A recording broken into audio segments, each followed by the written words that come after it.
예, 오늘이 1월 세 번째 주일입니다.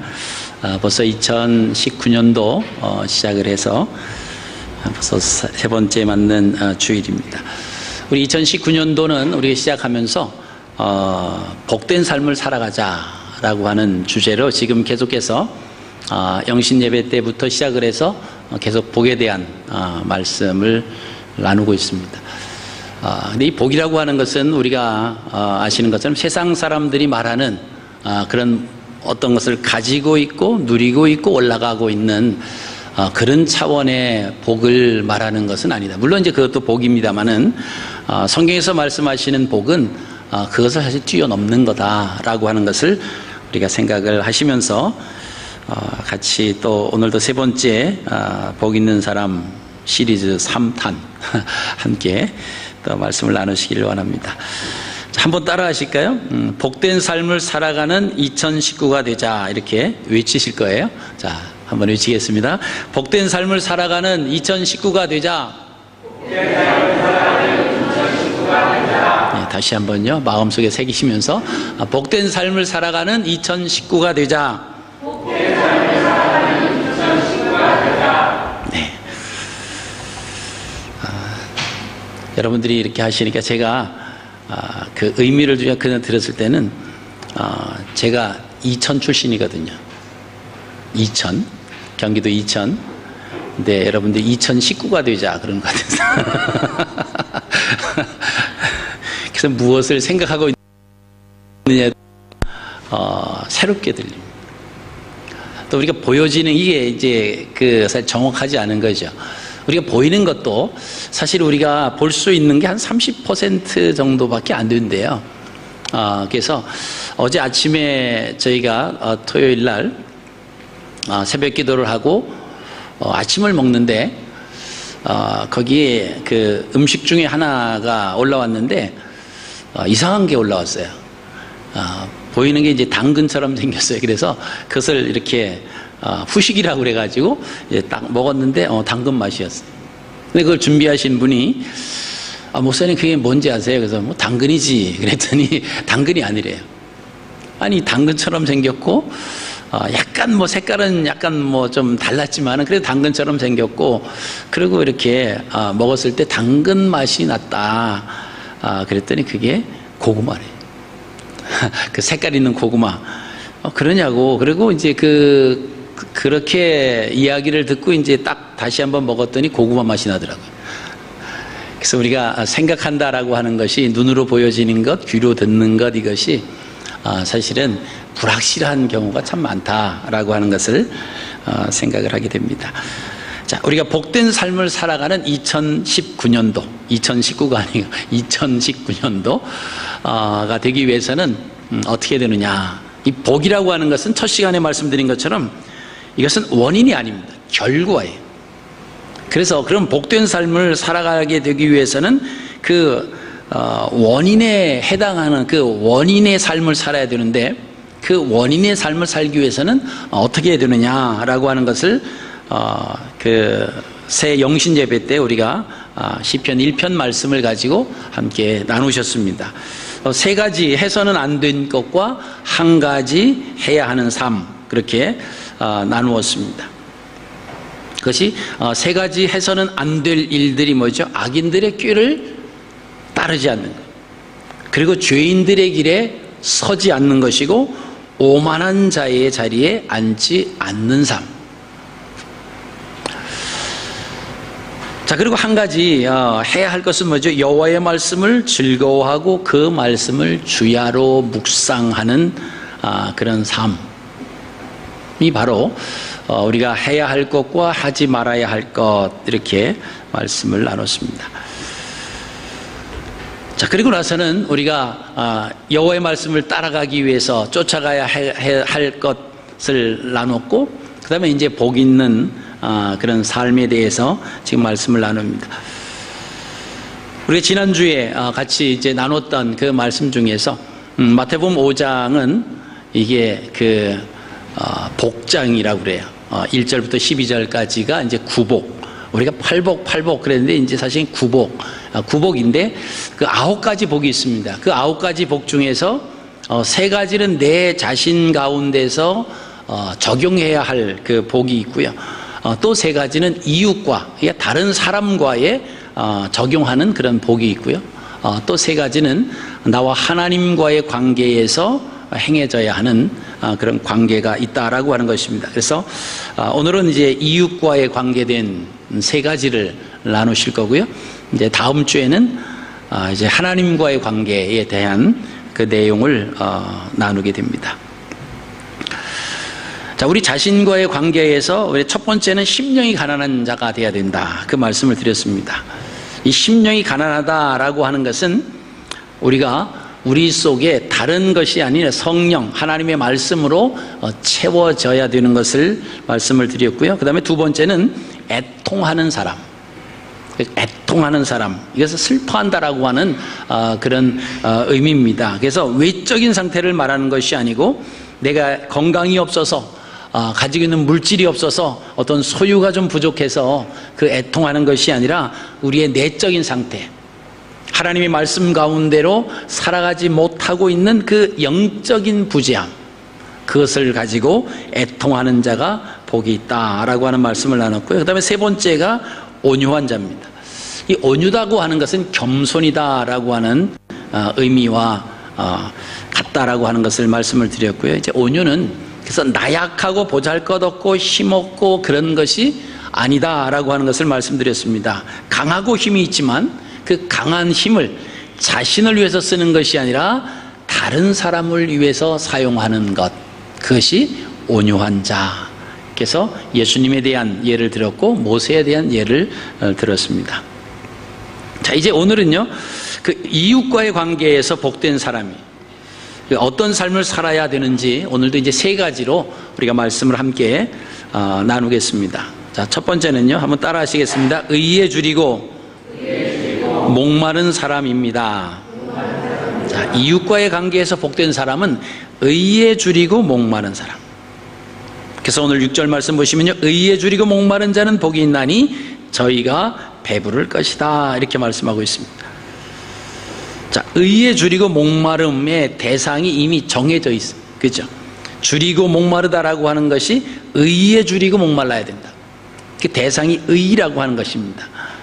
그래서 뭐에 줄이고 뭐에 목말라야 하느냐? 의에 줄이고 의에 목말라야 한다라고 하는 거죠. 그래서 이웃과의 관계에서 그것은 연관이 되는 것입니다.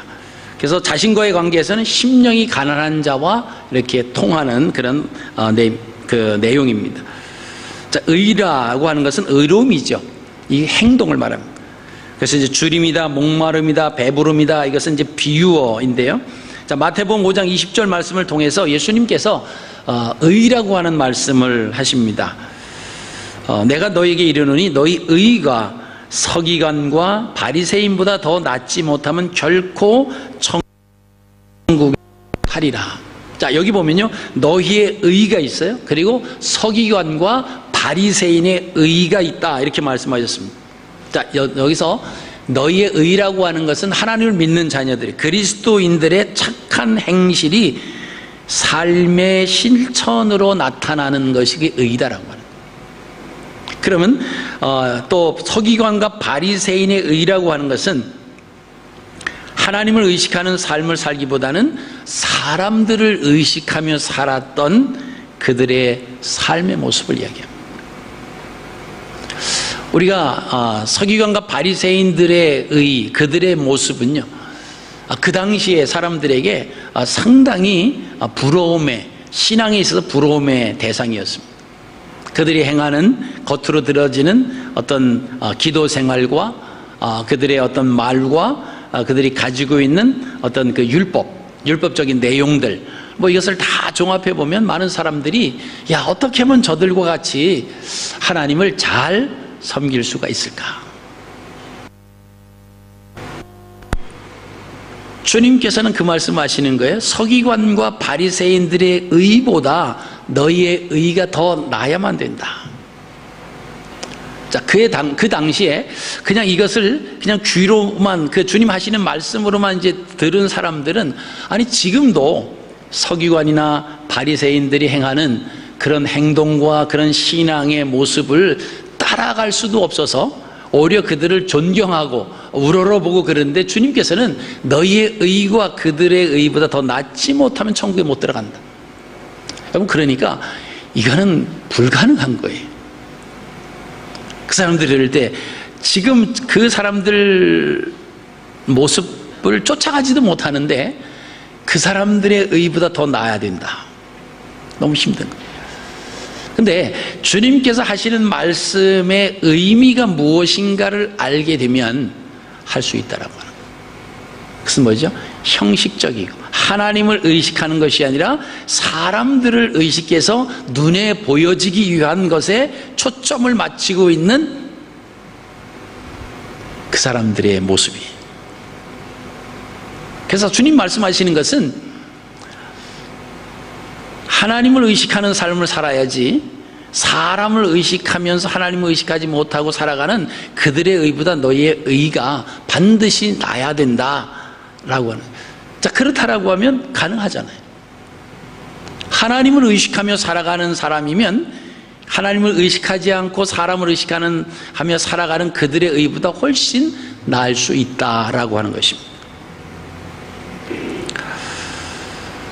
그래서 예수님의 말씀하신 그 의는 이웃을 위하여 조건 없이 베푸는 사랑, 이웃의 구원에 대한 불타는 열망, 이것을 의미해요. 이것에 대한 주림과 목마름의 상태입니다. 근데 그 당시에 서기관과 바리새인들은 겉으로 보일 때는 대단한 것 같지만 정말 이웃에 대한 그런 불타는 그 주림과 목마름이 아닌 보여지기 위한 거다라고 하는 거예요. 주님께서 그 말씀을 하십니다. 우리가 성경 창세기 15장 6절 말씀을 보시면 하나님께서 아브라함을 의로 여기셨다라고 하는 말씀이 있습니다. 자, 그러면 이 의라고 하는 것이 어떻게 이루어지는가? 창세기 15장 6절 말씀은요, 아브라함이 여호와를 믿으니 여호와께서 이를 그의 의로 여기시고, 이 말씀이 있습니다. 자, 그러니까 의로 여겨지는 것의 그 근원은 뭐냐? 하나님의 말씀을 믿는 거예요. 그러니까 하나님의 말씀을 믿으면 하나님께서, 아브라함이 하나님의 말씀을 믿었기 때문에 하나님께서 그것을 그의 의로 여기셨다는 것. 그럼 우리도 하나님이 말씀하시는 그 말씀을 믿는다라고 하면 우리도 의로 여김을 받을 수 있다라고 하는 거예요. 그러니까 예수님 당시에 많은 사람들이 가지고 있었던 그런 생각과는 많이 다른 거예요. 뭐 우리가 인간이기 때문에 서두에서 제가 말씀을 드렸습니다마는 보여지는 것, 또 들려지는 것, 여기에 의존할 수밖에 없습니다. 주님 말씀하시는 것을, 그 심오한 진리를 사실은 그냥 듣기만 하고 눈으로 보여지는 것만 가지고 받아들이고 이해하려고 하면은 이게 불가능하게 보일 때가 참 많다라고 하는 겁니다. 그러니까 주님께서 하시는 말씀의 의미가 뭐냐? 왜 서기관과 바리새인들의 의를 왜 책망하셨느냐? 그것은 사람을 의식하는 삶이었어요. 보여지는 것에 자기들의 어떤 위치와 어떤 권위를 유지해 나가려고 형식에 치우쳤던 삶. 사람들은 알 수가 없습니다. 그가 진심으로 하는 건지 가식으로 하는 건지 그 사람 속에 들어가서 보지 않는 한 알 수 없잖아요. 근데 주님께서는 우리 심장 폐부까지 다 살피실 수 있는 분이시기 때문에 주님은 속일 수가 없는 거예요. 주님 보시니까 이 사람들이 다 존경을 받고 대단하다고 막 사람들의 말에 그 오르락내리락거리고 뭐 신앙, 종교, 율법, 뭐 행위 이렇게 하면 뭐 서기관들, 바리새인들 뭐 아주 독차지하고 있는데 주님이 보시니까 아니다라고 하는 겁니다. 여러분, 우리가 자칫 잘못하면 우리가 믿음 생활할 때에 우리도 그럴 수 있다는 거예요. 하나님은 내 눈에 보이지 않는다고 해서 하나님을 의식하지 아니하고 눈에 보이는 어떤 상황, 눈에 보이는 사람의 비유와 사람의 눈과 사람의 마음에 맞추려고 그렇게 하다 보면 우리도 모르는 사이에 하나님의 의를 저버리는 경우가 생기게 된다라고 하는 것입니다.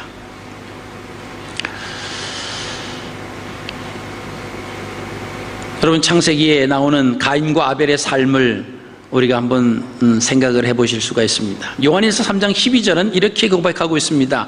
가인같이 하지 말라. 그는 악한 자에게 속하여 그 아우를 죽였으니 어떤 이유로 죽였느냐? 자기의 행위는 악하고 그의 아우의 행위는 의로움이라. 우리가 아시는 것처럼 창세기 4장에는 가인과 아벨이 추수기에 하나님 앞에 다 똑같이 제사를 드립니다. 그러니까 하나님께서 아벨과 그의 제물을 받으셨지만 가인과 그의 제물은 받지 않으셨다고 성경이 기록하고 있습니다.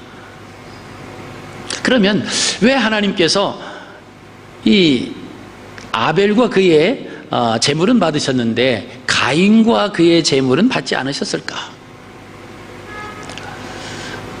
그래서 많은 사람들이 생각을 합니다.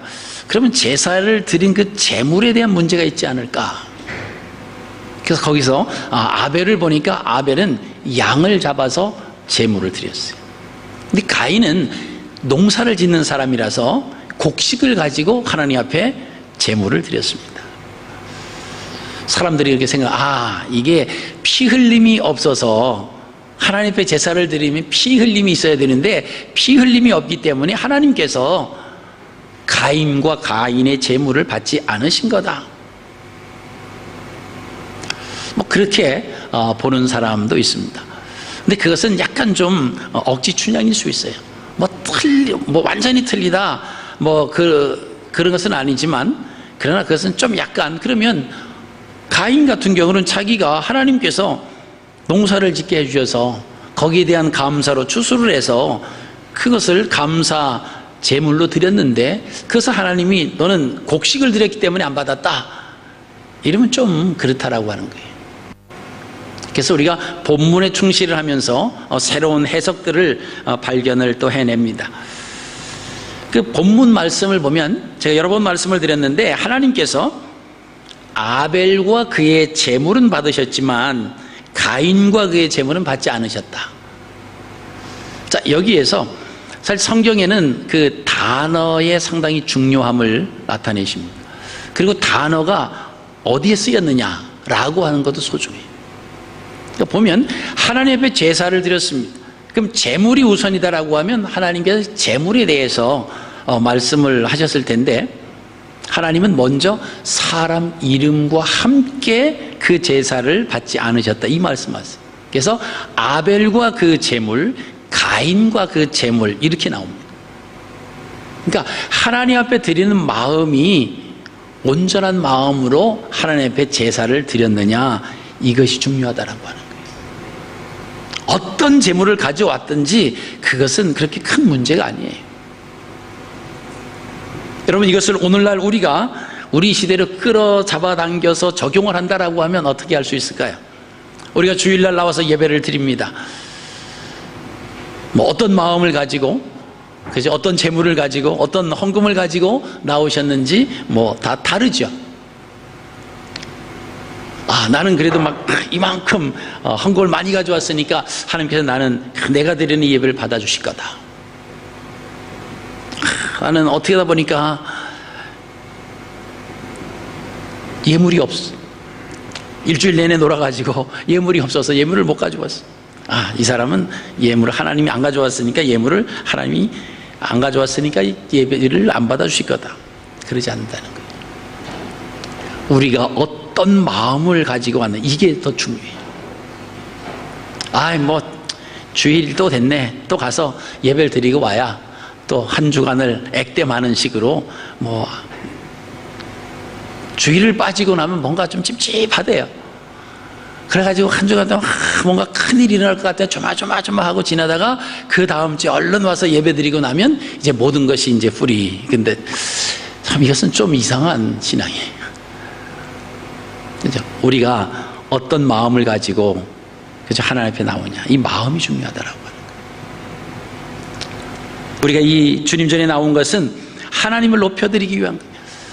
하나님, 지난 일주일 동안 나를 보호하시고 인도하여 주셔서 잘 보내게 하시고, 또 이제 새롭게 시작하는 이 한 주간 하나님 또 나와 함께 해주셔서 하나님 앞에 영광 돌리는 삶, 또 지난주에 잘못된 부분들이 있다라고 할지라도 이제는 다시 회개하고 이제 새롭게 똑같은 그런 잘못을 저지르지 않는, 하나님의 영광을 가리우지 않는 그런 한 주간의 삶을 살겠습니다.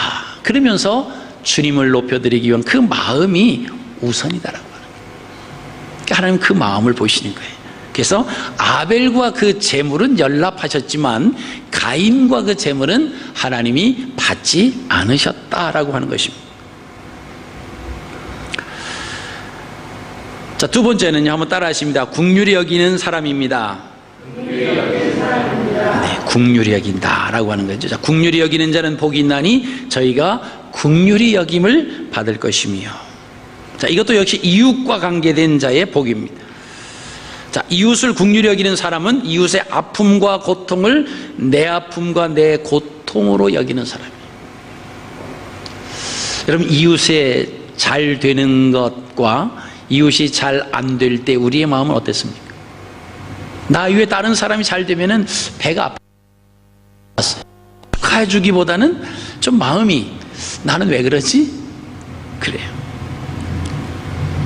그래서 어떤 분이 누가 집을 이렇게 사가지고 이사를 해서 그 이제 입주 예배를 드리고 오면, 집에 오면은 남편이, 아직까지 그 집을 사서 입주하지 못한 남편이 그 부인의 눈치를 본대요. 그러면서 돌아오면서 부인의 그 얼굴에 일기예보가 완전히 박혀진다는 거예요. 갔다 오면서, 아니 저 집 남편은 저렇게 해가지고 집을 사가지고 입주를 하는데, 아니 우리 집 남편은 뭐하냐. 그 뭐죠?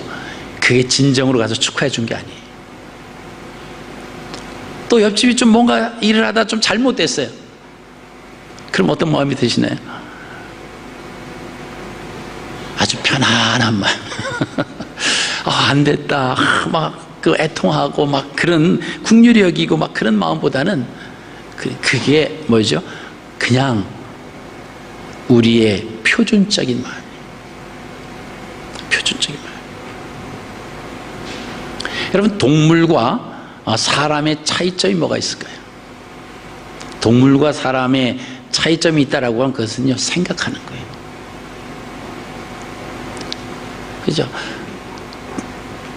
동물이 배가 고프면요, 무조건 뭐 다 자기가 먹을 수 있는 거 다 먹어요. 그죠? 사람은 배가 고파도, 그죠? 이게 내 밥이 아니면 먹으면 안 돼요. 그냥 배고프다고 막 들어가가지고 아무 가게나 들어가서 뭐 아무거나 막 먹고 그러지 않는다는 겁니다.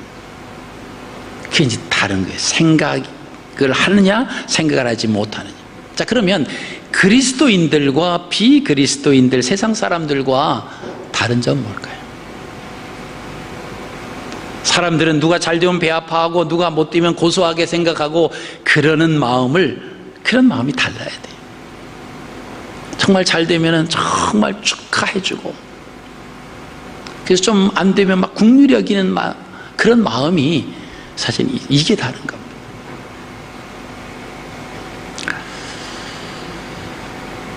자, 빌립보서 2장 5절에서 8절 말씀, 예수님의 경우를 우리가 좀 살펴보면요, 국률이 여기는 마음을 가장 잘 표현하는 그 말씀이 바로 빌립보서 2장 5절에서 8절입니다. 제가 읽어드리겠습니다. 너희 안에 이 마음을 품으라. 곧 그리스도 예수의 마음이니 그는 근본 하나님의 본체시나 하나님과 동등됨을 취할 것으로 여기지 아니하시고 오히려 자기를 비워 종의 형체를 가지사 사람들과 같이 되셨고 사람의 모양으로 나타나사 자기를 낮추시고 죽기까지 복종하셨으니 곧 십자가에 죽으심이라. 자, 예수님이 우리를 향해서 가지신 마음이 국률이 여기시는 마음이에요. 그냥 내버려 두면 죽을 수밖에 없는 거예요. 구원받을 수 있는 아무런 길이 없는. 그래서 어떻게 하셨습니까? 종의 형체를 가진, 하나님과 본체시나 하나님과 동등됨을 취할 것으로 여기지 아니하시고 자기를 비워 종의 형체를 가지사, 그죠? 자기를 낮추시고 죽기까지 하나님 말씀에 복종하셨는데 그것이 곧 십자가에 죽으십니다. 이게 국률한 마음이. 여러분, 예수님 마음이 의에 줄이고 목마른 그런 마음으로 이웃이 나의 도움을 필요하고 있을 때에 불쌍히 여기고 민망히 여기고 국률이 여기는 그 마음이죠. 그럼 그것이 바로 국률이 여기는 사람입니다. 우리가 누가복음 10장 말씀을 보시면요, 거기 선한 사마리아 사람의 비유가 나옵니다. 어떤 사람이 예루살렘에서 이제 여리고로 내려가지요. 내려가다가 강도를 만납니다. 그럼 강도를 만나면 강도들이 하는 것은 뭐죠? 가지고 있는 거 다 뺏는 거예요. 그리고 이제 그냥 보내주면 그래도 조금 난 강도인데 또 달려들을까봐, 뭐 해코지할까봐 열심히 또 막 때리죠. 아니면 또 안 뺏기려고 하니까 또 막 때리면서 아마 강압적으로 뺐다 보니까, 그래서 그 사람이 아주 가진 것도 다 빼앗겼겠죠. 그리고 폭행을 당했는데 얼마만큼 폭행을 당했냐면 거의 죽기 직전까지 그렇게 폭행을 당해서 거의 죽어가고 있었다고 성경은 기록하고 있습니다. 지나가는 사람들이 그 강도 만난 사람을 보았지만은 제사장, 레위인 그냥 지나칩니다. 이웃을 국률이 여기는 마음이 없었다라고 하는 것이죠. 물론 그 사람들 입장에서 보면 뭐 조금 이해가 될 수 있습니다. 뭐냐면 그 당시에 레위인이나 제사장들은 하나님 앞에 드리는 그 제사 일을 해야 되기 때문에 비록 그런 사람일지라도 피를 만지거나 그렇게 되면은 부정하게 됩니다. 그 부정하게 되면 뭐 며칠 동안, 아니면 적게는 뭐 많게는 일주일 동안 그 일을 사실은 감당을 할 수 없는 그런 상태에 놓여져 있기도 합니다. 뭐 어쨌든 뭐 자기 일 때문에 그냥 스쳐 지나가는. 자, 근데 그 사람을 도와준 사람은 누굽니까? 분명히 여기서 어떤 사람이 예루살렘에서 여리고로 내려갔다라고 하는 것은 이 사람은 적어도 사마리아 사람은 아닐 수 있습니다. 자, 근데 거기 지나가는 사마리아 사람이 그 사람을 발견을 합니다. 그 성경 보니까 이 사람도 여행 중에 있는 사람이, 어딘가 가고 있는 사람이, 바쁘죠. 자기도 가야 할 목적지가 있습니다. 그래서 그를 싸매주고 치료해주고 자기 짐승에 태워서 이렇게 여관에 데려가죠. 그리고 이 사람을 잘 돌봐주십시오. 그러면서 돈 얼마를 주면서 만약에 돈이 더 들으면 내가 돌아올 때 그 돈을 또 갚아드리겠습니다. 자, 그러면서 주님께서 말씀하시죠. 너희 생각에는 누가 진정한 이웃이냐? 누가 진정한 이웃이냐? 여러분, 우리가 이웃이라고 하는 것은 우리 옆집에 사는 사람, 그죠? 우리 주변에 살아가는 사람만 이웃이 아니에요. 성경에서 말하는 이웃은요, 넓은 범위에서는 나를 제외한 모든 사람이 이웃입니다. 좁은 의미에서는 우리 주변에 있는 사람들이 이웃이지만 넓은 의미에서는 성경에서는 나를 제외한 모든 사람이 이웃이에요. 남편도 이웃이고요, 아내도 이웃이 될 수 있고 자녀도 이웃이 될 수 있어요. 자, 이런 사람들에 대해서 그들이 어려움을 당했을 때 얼마만큼 긍휼한 마음, 얼마만큼 민망히 여기는 마음, 얼마만큼 불쌍히 여기는 마음이 있느냐, 이것이 복 있는 사람. 이웃과의 관계에서 어려움을 당할 때 나 몰라라 못 본 척하고 그냥 휙 지나갈 수도 있지만 그걸 지나가지 아니하고 자기가 가야 할 그런 목적지가 있고 그저 바쁜 그런 여정이지만 그러나 그 이웃이 어려움을 당하고 있는 것을 지나치지 않는 마음, 불쌍히 여기고 민망히 여기기 때문에 그가 가던 길을 멈추고 그를 구해주는 겁니다. 예수님께서도 마찬가지죠. 우리 인류에 대한 그런 긍휼히 여기시는 마음이 없으셨다라고 하면 그냥 내비두시는 거예요. 그 긍휼한 마음이 있으셔서 이 땅에 오셨다라고 하는 것을 여러분 기억을 하시면서 우리의 이웃, 죽어져가는 이웃, 신음만 하고 있는 이웃들을 여러분 그 신음소리를 우리가 들으셔야 돼요. 저 사람 뭐 잘 먹고 잘 사는데 뭐 저 사람은 근심 걱정 없을 거야. 그렇게 아예 단정을 짓고 나면 그 이웃의 신음소리가 들리지 않아요. 아무리 좋은 집과 아무리 그저 근심 걱정 없는 그런 가운데 살지만은 그 속에서 흘러나오는 신음소리를 우리가 들을 수 있어야 돼요. 우리가 그냥 생각하는 뭐 저 사람은 뭐 근심 걱정 없겠다, 뭐 다 잘 되니까, 아니 그 가운데서도 그들만이 흐느끼는 그 신음소리가 있다는 거죠. 그냥 그곳에 우리가 귀 기울여야 된다라고 하는 거예요. 비록 나는 저 사람보다 못하다 라고 생각하면은 그건 이웃이 될 수가 없습니다. 우리의 삶은 하나님께서 우리를 이 땅에 보내주신 거예요. 하나님의 메신저로 우리를 보내주셨습니다. 그리고 수많은 이웃들을 우리 주변에 주신 겁니다. 그 이웃과의 관계를 어떻게 해야 정말 복 있는 사람이냐, 긍휼히 여기는 마음이에요. 여러분, 유면했던 우리의 이웃들, 그죠? 때로는 우리의 자녀들 가운데서도 그 신음하는 자녀들이 얼마나 많겠어요. 부모에게 얘기를 하자니 부모가 해결해 줄 수도 없는 것을 알기 때문에 얘기도 못하고 끙끙거리는 여러분 그 신음소리가 있습니다. 불쌍한 마음으로. 그래도 뭐 자녀들, 뭐 친척들은 우리의 마음이 조금 열리고 있잖아요. 근데 그뿐만이 아닌, 그죠? 모든 사람들에 대한, 그 이웃에 대한 그 긍휼한 마음을 품어야만 된다라고 하는 것입니다. 자, 세 번째입니다. 따라하십니다. 마음이 청결한 사람입니다. 네, 오늘 8절 말씀 보면요, 마음이 청결한 자는 복이 있나니 저희가 하나님을 볼 것이다 그랬습니다. 자, 예수님께서 말씀하신 마음이 청결한 자는 이웃과의 관계에서의 복된 자입니다. 자, 이웃과 관계에서 청결해야 하는 대상은 외모가 아니에요. 그렇죠? 눈에 보이지 아니하는 마음이다라고 하는 것입니다. 사람들은요, 눈에 보이는 것에 많은 관심을 갖습니다. 그래서 저 사람이 화장을 했는데 무슨 화장품을 쓴다는 것도 냄새를 맡으면 아는 사람이 있더라고요. 참 대단해요. 야, 무슨 화장품 쓰는구나. 또 옷을 탁 보면 저거 어떤 브랜드인지 전 어디서 보는지 모르겠어요. 그 브랜드가 어디에 써 있는지. 근데 딱 보면 안 돼요. 저게 뭐다. 또 신발을 보면 신발은 좀 이렇게 생긴 나이키는 알겠어요. 이렇게. 그죠? 그게 외모에 신경을 쓰는 거예요. 이렇게 화려한 집을 짓고 좋은 차를 타고 다니고. 그러니까 그것을 보고 사람들은 저 사람 성공했네, 저 사람 잘 사네, 저 사람 뭐 이런 얘기를 하는 거예요.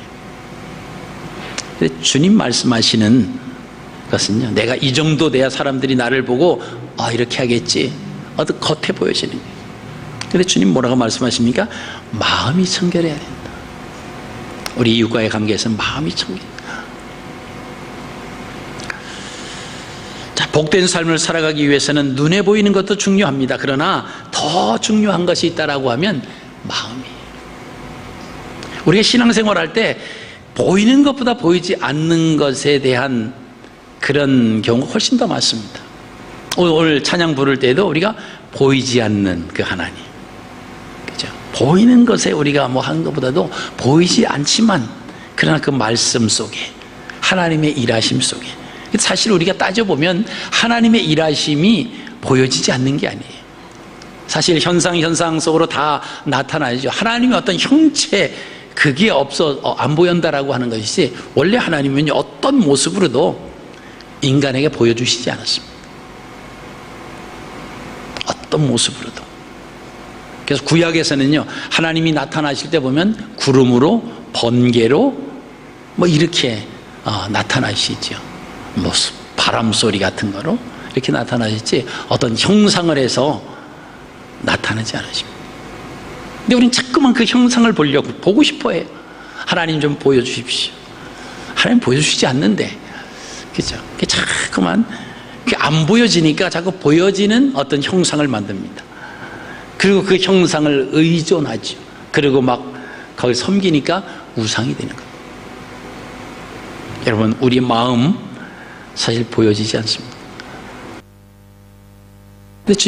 보여지는 것보다 마음이 중요한 거예요.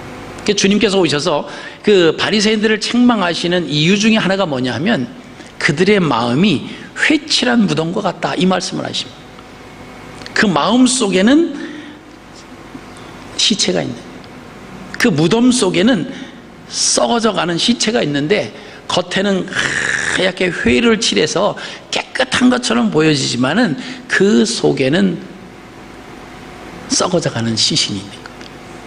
그래서 바리새인들을 향해서 주님께서 회칠한 무덤과 같다, 이 독사의 자식들이다, 막 이렇게 책망을 하신 것을 우리가 아시게 됩니다. 그래서 우리의 마음이 중요해요.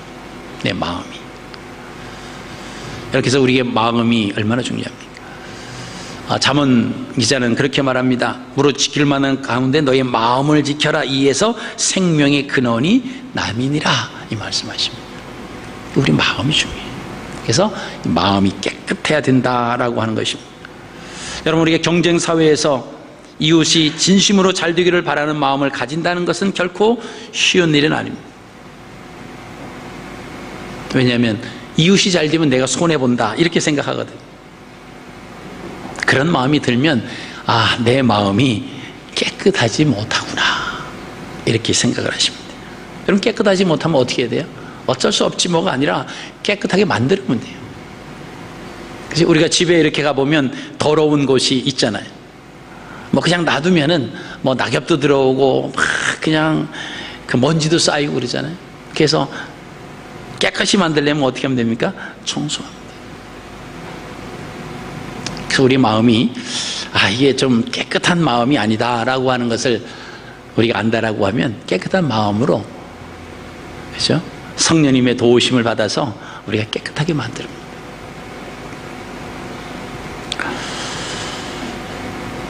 여러분, 우리가 자꾸 다른 사람들을, 이웃을 경쟁자로 생각하다 보니까, 그 경쟁자로 생각한다라고 하는 것은 우리 자신이 뭔가 저 사람보다 앞서야 된다, 저 사람보다는 우위에 있어야 된다, 저 사람보다는 좀 보란듯이 해야 된다.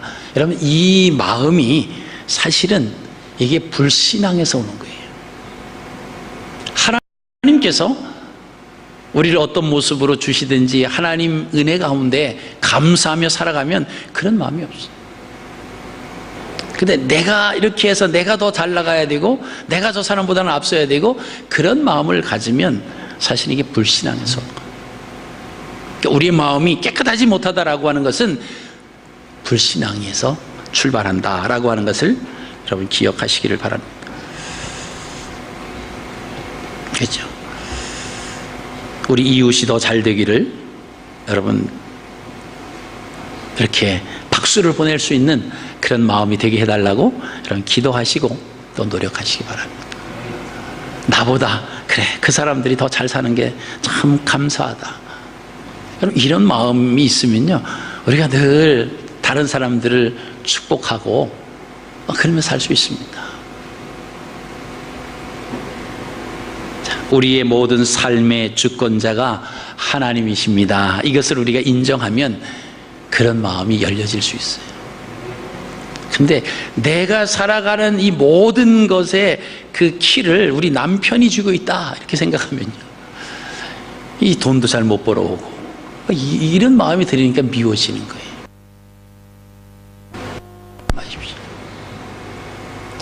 그죠?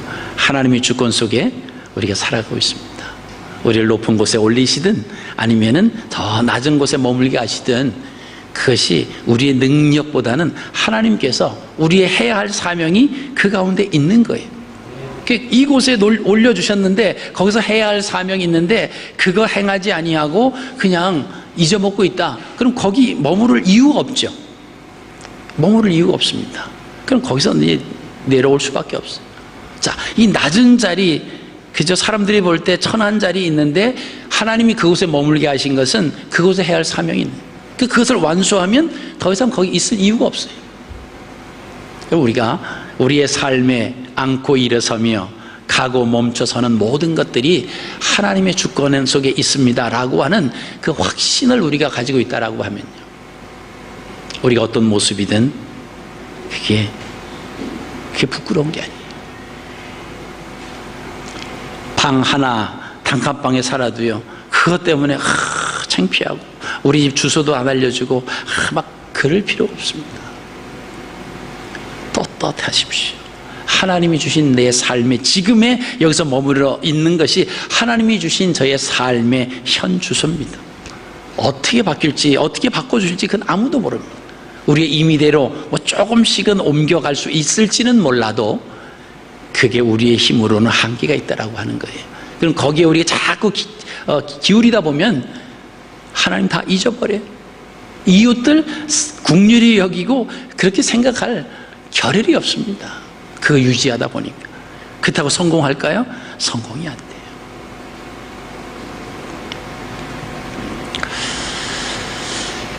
어제도 청지기 세미나 하면서 그런 말씀을 나눴습니다마는, 우리가 비행기를 타고 갈 때 여러분 어떤 마음으로 가십니까?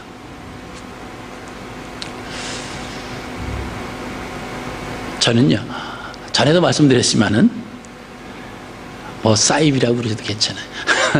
딱 비행기를 타면서 딱 출발할 때 앞에 보고 뒤에 한번 이렇게 봐요. 그러면서 오늘 당신들 복 받았습니다.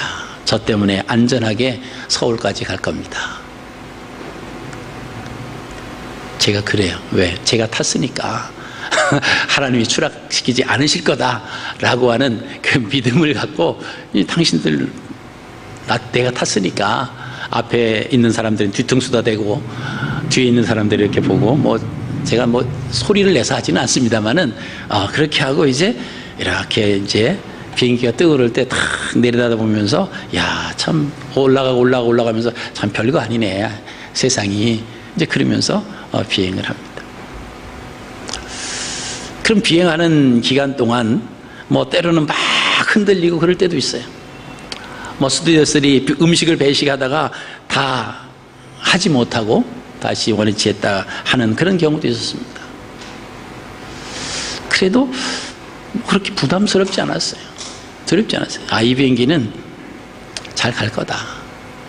아니면 하나님께서 부르시면 하나님 앞에 가면 되고, 그러나 아직까지 내가 내 생각에 해야 할 일이 있기 때문에 부르지 않으실 거다. 그런 마음. 평안하게, 그런 과정이 있어도 평안하게 갑니다.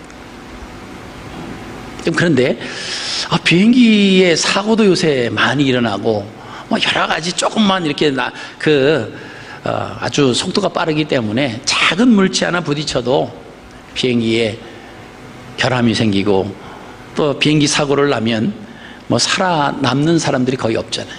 여러분 그런 마음을 가지고 비행기를 타면요, 이륙할 때부터 착륙할 때까지 얼마나 조마조마. 여러분 우리의 인생도 마찬가지예요.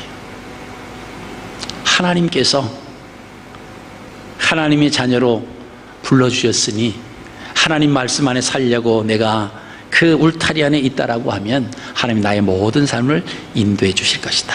그러면서 평안한 마음으로 그 말씀의 울타리 안에서 자유함을 누리며 살아가는 것과, 불안하고 초조하고 이거 망하면 어쩌나, 이거 어쩌면 경기가 점점 안 좋아진다는데 이런 염려와 걱정하고 살아가는 삶하고는 똑같은 1년을 살아가는데, 어떤 사람은 평안한 가운데 똑같은 상황에서, 또 어떤 사람은 불안하고 초조하고 근심 걱정으로 정말 웃음이 없는 그런 삶을 살아갈 수 있다는 거예요. 여러분 분명한 것은 이 땅의 삶이 우리의 힘으로 될 수 없다라고 하는 겁니다. 부인을 해도 안 돼요. 아니야, 인간이 할 수 있어. 불가능합니다. 여러분 그렇다라고 하면, 우리가 하나님의 주권 속에 우리가 살아간다라고 하면 불안과 초조 속에 살아갈 이유가 없다라고 하는 거예요. 하나님의 자녀로 이 한 해도 기쁨 가운데 말씀 안에서 정말 복 있는 사람의 삶을 살아가겠습니다. 여러분 그리고 우리가 하루하루 살면 그게 기쁨이에요. 우리가 마지막 때가 되면 불안과 초조함이 막 생기는 그런 마음들이 생길 수 있지만요, 그것도 역시 저는요, 하루하루 말씀 속에 하나님과 동행하면요, 그 마지막 때가 온다라고 할지라도 여러분 우리가 견뎌내는 거예요. 감당할 수 있습니다. 하나님이 주시는 힘으로 인해서 여러분 이 한 해 동안 말씀 속에 꼭 붙으시기 바랍니다. 그리고 이웃과의 관계에서 정말 복된 삶, 정말 우리의 마음이 깨끗한 마음을 가지고 그죠? 이웃을 대하시기를 바랍니다. 그리고 이웃에 대해서 정말 긍휼히 여기는 그런 마음.